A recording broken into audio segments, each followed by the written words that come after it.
Hello everyone, now we are going to start a new और एकदम fresh topic जो कि है इनफाइनाइट सीरीज। अब सबसे पहले हम देखेंगे कि इनफाइनाइट सीरीज को डिफाइन कैसे किया जाता है।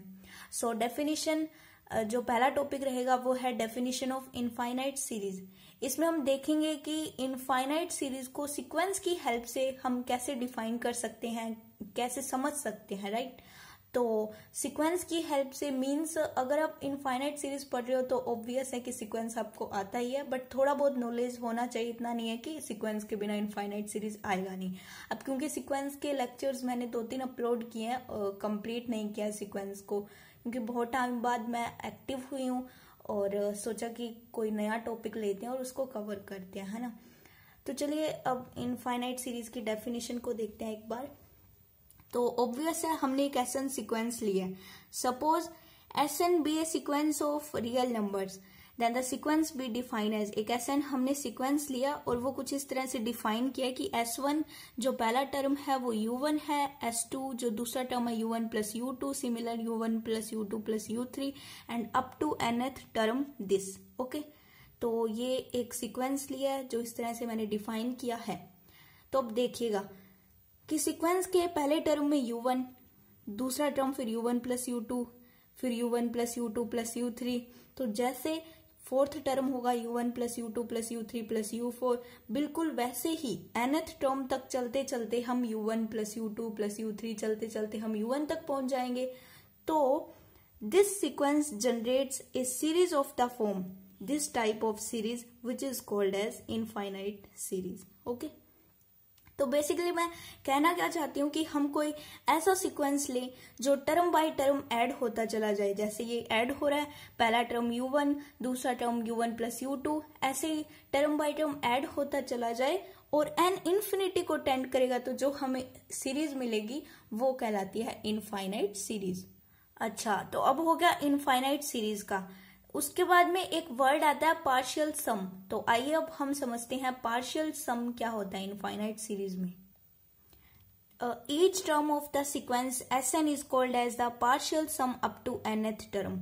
मतलब सीक्वेंस का जो प्रत्येक टर्म है वो पार्शियल सम कहलाता है हर एक इंडेक्स के लिए। मींस S1 हमारे पास क्या था, हमने एक सीक्वेंस लिया था Sn, तो S1 हमारे पास था U1।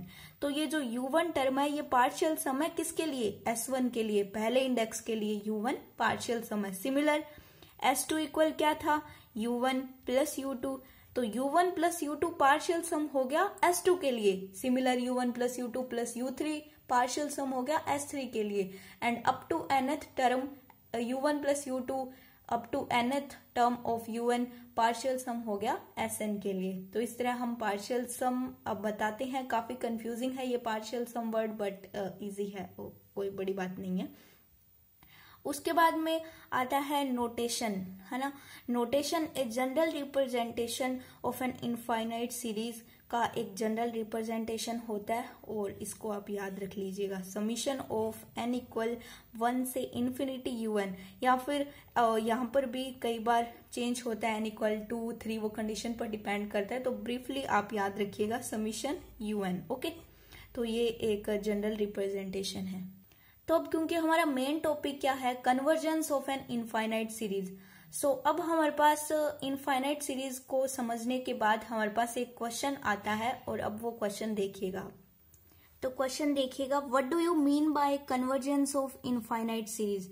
मतलब कि अब जो इनफाइनाइट सीरीज है ये कन्वर्जेंट होगी, डाइवर्जेंट होगी या ऑसिलेटरी होगी, तो वो कंप्लीटली इस UN और इनफाइनाइट सीरीज पर डिपेंड करता है। मतलब बेसिकली हम किसी भी सीरीज के कन्वर्जेंट होने का मतलब देखें तो ये जो सीरीज है, मतलब जो भी हम इनफाइनाइट सीरीज हमें गिवन होगी, इनफाइनाइट सीरीजेस भी कई टाइप की होती है ना, अलग अलग टाइप की। वो डिपेंड करता है कि हम उसका कन्वर्जेंस कैसे फाइंड आउट करें, वो इनफाइनाइट सीरीज पर ही डिपेंड करता है कम्प्लीटली। अब क्योंकि इनफाइनाइट सीरीज में आप सब लोगों ने टेस्ट वगैरह देखे होंगे, तो वो टेस्ट डिपेंड करते हैं इनफाइनाइट सीरीज की, किस टाइप से इनफाइनाइट सीरीज हमें दी गई है और हम कैसे उस पर टेस्ट लगाएं। तो वो कम्प्लीटली इनफाइनाइट सीरीज पर ही डिपेंड करता है। ओके, तो अब क्योंकि हम बहुत ही आज मतलब थ्योरी देख रहे हैं एकदम बेसिक लेवल से, तो फिर हम इनफाइनाइट सीरीज कोई भी इनफाइनाइट सीरीज है उसके कन्वर्जेंस के बारे में क्या कह सकते हैं, तो वो अब हम देखेंगे। Okay, as the number of terms of the infinite series tends to infinity, the value of the sum must be a finite value unique। अभी मैं बता रही थी और बताती रुकी, वापस से रिपीट करूं कि हम किसी भी सीरीज के कन्वर्जेंट होने का मतलब देखें तो वो जो सीरीज है उसका अगर सम हमें फाइनाइट मिल जाए और साथ ही साथ वो यूनिक वैल्यू दे दे तो वो जो गिवन सीरीज होगी वो कन्वर्जेंट होगी और उसे हम कन्वर्जेंट बोल देंगे। तो मैथमेटिकली हम इस तरह से लिख सकते हैं। ओके, उसके बाद में कई सीरीजेस होती हैं वो डाइवर्जेंट होती है, कई ओसिलेटरी होती है। तो एकदम मतलब बेसिकली हम देख सकते हैं कि डाइवर्जेंट को हम कैसे डिफाइन करें, है ना। तो एनी इनफाइनाइट सीरीज इस टाइप की कोई भी, ये एक जनरल रिप्रेजेंटेशन है, is called divergent when n approaches to infinity the sum of n term Sn tends to positive और नेगेटिव इंफिनिटी। मतलब कि कोई भी इनफाइनाइट सीरीज है, limit n tends to infinity पर अगर वो प्लस इंफिनिटी टेंड कर जाए या फिर वो माइनस इंफिनिटी टेंड कर जाए तो वो जो गिवन सीरीज होगी वो डाइवर्जेंट हो जाएगी। एंड थर्ड सीरीज आती है ओसिलेटरी। ओसिलेटरी मतलब ओसिलेशन, आपने सिंपल पेंडुलम देखा होगा तो उसे ओसिलेट करते हुए देखा होगा, तो वही ओसिलेशन। मतलब जिस सीरीज का सम फिक्स ना होगा, मतलब यूनिक ना होगा, तो वो जो सीरीज होगी वो ओसिलेशन होगी। अब ये ओसिलेशन भी दो टाइप का होता है, एक फाइनाइट ओसिलेशन, एक infinite oscillation. So finite oscillation का मतलब सीधा सीधा है कि हमारे पास वैल्यू होगी फाइनाइट बट वो यूनिक नहीं होगी। ओके, एंड इनफाइनाइट ओसिलेशन का मतलब कभी तो हमारा सम प्लस इंफिनिटी को टेंड करेगा और कभी माइनस इंफिनिटी को।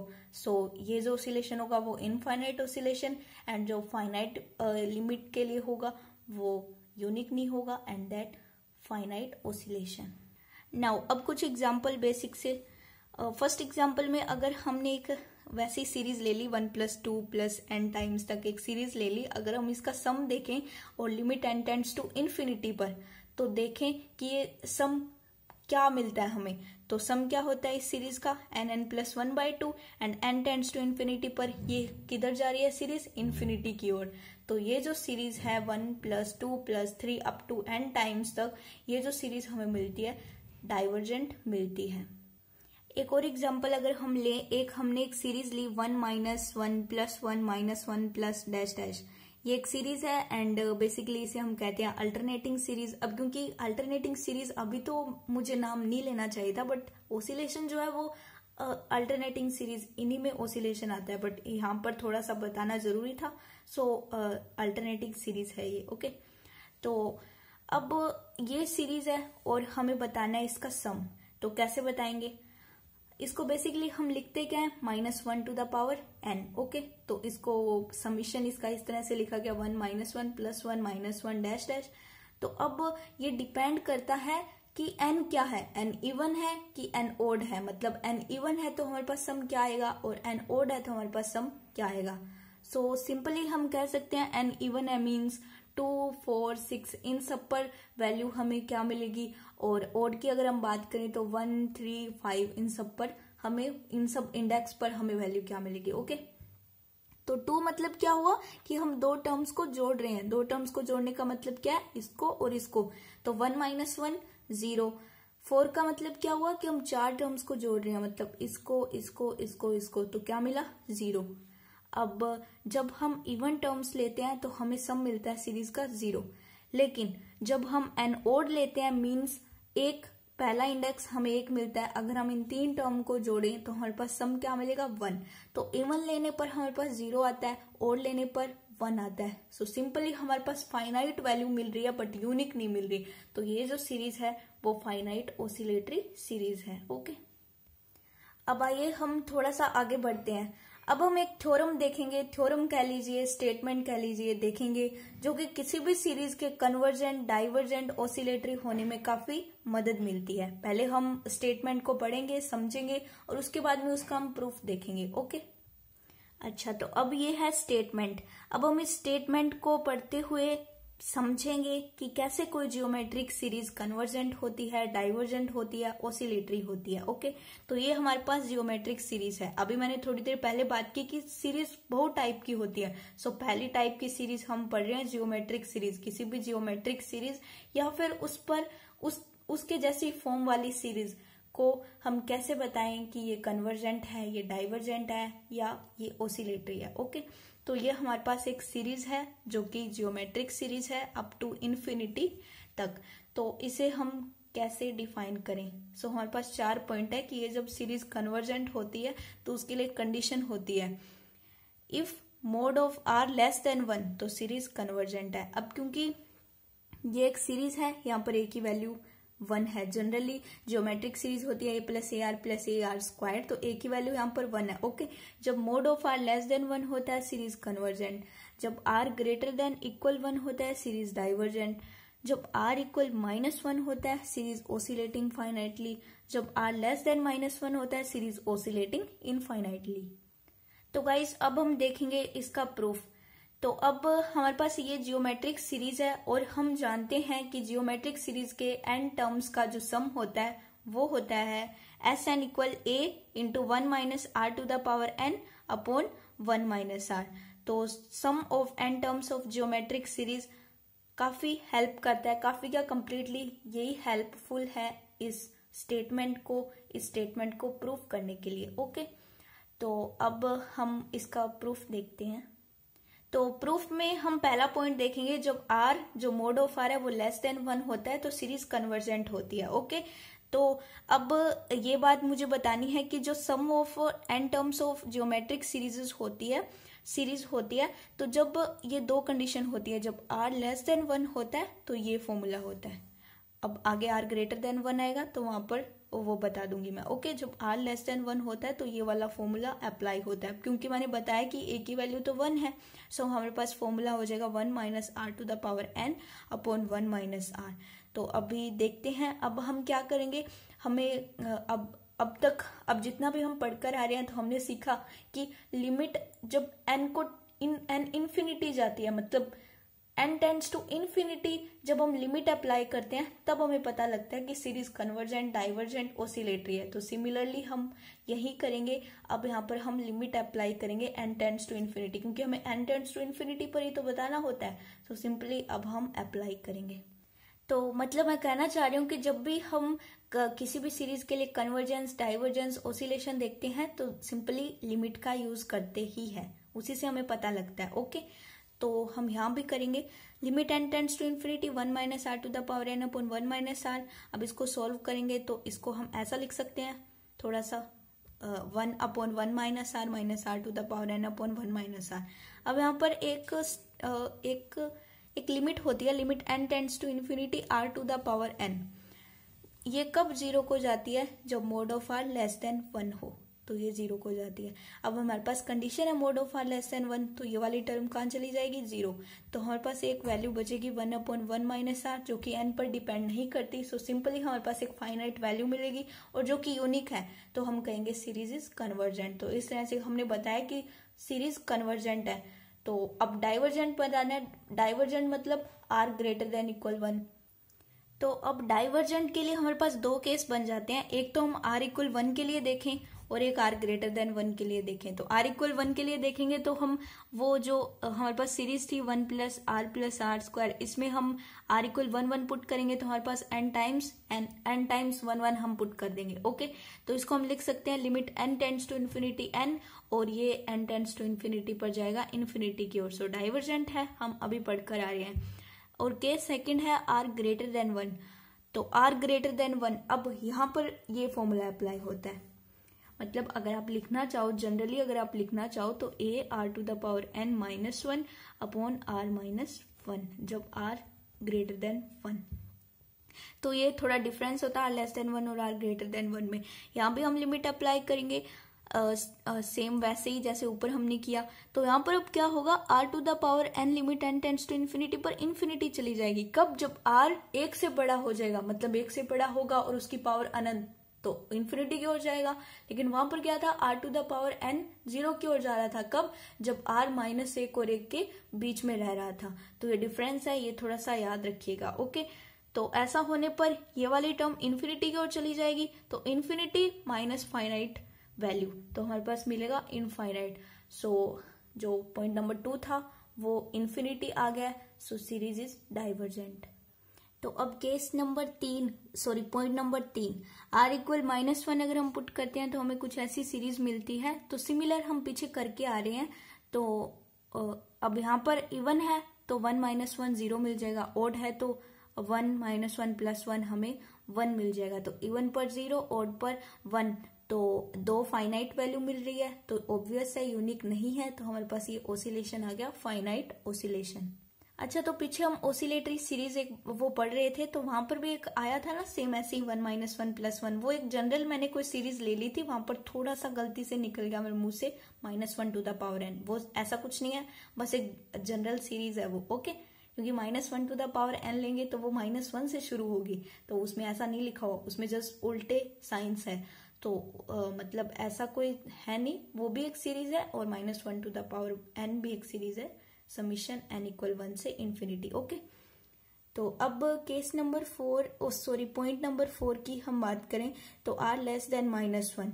अब r लेस देन -1 के लिए हम क्या करेंगे कि r less than -1 means r negative जा रहा है। मीन्स अगर हम r को -p मान ले और जहां p 1 से हमेशा बड़ा है तो r तो नेगेटिव रहेगा। और अगर हमने ये लिख दिया r इक्वल -p और p 1 से बड़ा है तो हमारे पास r हमेशा के लिए 1 से छोटा हो जाएगा। और जब भी हमारे पास r 1 से छोटा होता है तो हम sum of n terms of geometric series लिख देते हैं 1 - r to the power n upon 1 - r।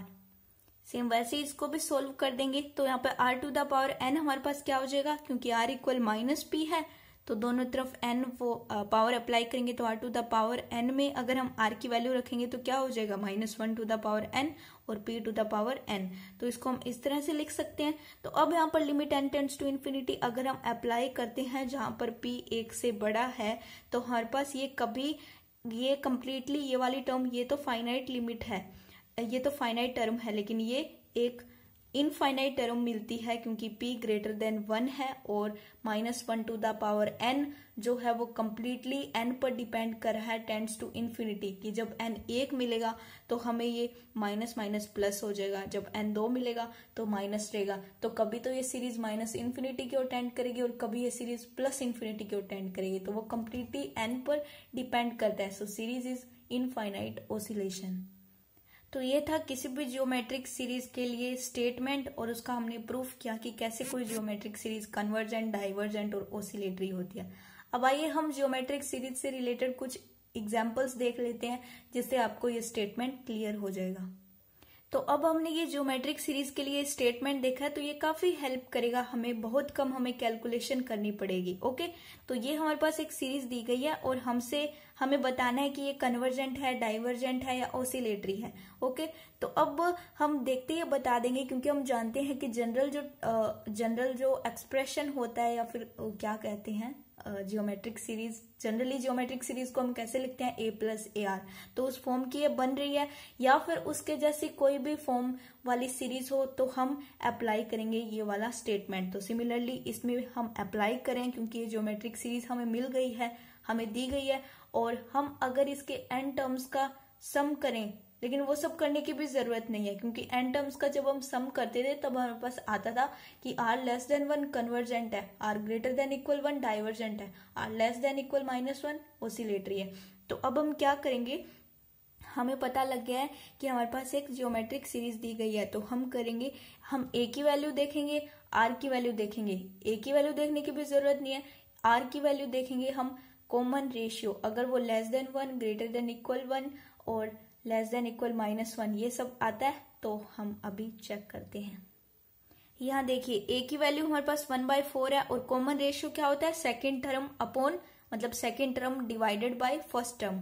तो 1/4² इंटू 4, तो r हमें मिला 1/4 जो कि लेस देन 1 है तो सीरीज कन्वर्जेंट है। अगर ये 1 से बड़ा आ जाता तो सीरीज डाइवर्जेंट हो जाती। तो ऐसे हम बता सकते हैं। तो बहुत सिंपल हो गया इस एक स्टेटमेंट से। ओके, तो अगर हम दूसरा एग्जाम्पल देखें तो यहाँ पर हमारे पास, इसको हम थोड़ा अच्छे से इसकी सुंदरता बढ़ा देते हैं, 1/1² करके इसकी सुंदरता हमने बढ़ा दी है।